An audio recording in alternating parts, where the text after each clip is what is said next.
ఎప్పటి నుంచి ఒక సినిమా గురించి మాట్లాడమనుకున్నా కుదరలేదు. ఇప్పుడు మాట్లాడు. దురంధర్ ఏం cinema, crazy crazy film, proper spy film, action emotion వేరే లెవెల్ ఉంటాయి. అసలు రా ఏజెంట్ పాకిస్తాన్ వెళ్ళి ఆ మాఫియాలో జాయిన్ ఇండియాలో అటాక్ జరగకుండా ఎలా హెల్ప్ చేస్తాడు అనే పాయింట్ రియల్ గా పాకిస్తాన్ లో జరుగుతున్నట్టు చూపెట్టిండు. అక్కడ మనుషులు, అక్కడ మాఫియా ఎలా ఉంటది, అక్కడ కల్చర్ ఏంటి, ప్రాపర్ ఒక వరల్డ్ బిల్డ్ చేసి నిజంగా పాకిస్తాన్ లో జరుగుతున్నట్టు మనకు అనిపిస్తుంది ఆ సినిమా చూస్తుంటే. ఇంత డీటెయిలింగ్ ఎలా డైరెక్టర్ నెక్స్ట్ లెవెల్ అసలు. అండ్ పర్ఫార్మెన్స్ కి వచ్చేస్తే ఇంత కొట్టురు టాప్ నాచ్ ఒక్కొక్కడు. రణ్వీర్ సింగ్, అక్షయ్ ఖన్నా, అజయ్ దత్, మాధవన్ అండ్ ఇంకో విలన్ ఉంటాడు, ఆయన కూడా అబ్బా వేరే లెవెల్ ఎప్పుడు తగ్గలే. అండ్ ఎస్పెషల్లీ రెహమాన్ డెకైత్ ఏం క్యారెక్టర్.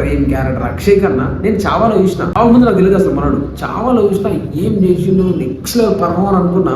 మొన్న దురంధర్ చూసే దాని నుంచి ఇది ఫేవరెట్ క్యారెక్టర్ మనడు. ఎస్పెషల్లీ మనడు ఎంట్రీ సీన్ ఉంటది హాస్పిటల్లో, క్రేజీ. అండ్ సినిమా బీజేపీ కూడా నెక్స్ట్ లెవెల్ అసలు. మ్యూజిక్ చిత్తపొట్టి, యాక్షన్ సీక్వెన్సెస్ అయితే చాలా మైల్డ్ గా ఉంటాయి. ఇంకా వెయిట్ చేయకూడదు, చూడని వాళ్ళు ఉంటే థియేటర్ లో చూడండి. చాలా రోజులు అయిపోయింది, ఓటీటీకి వస్తే చూద్దాం అనుకోకూరి.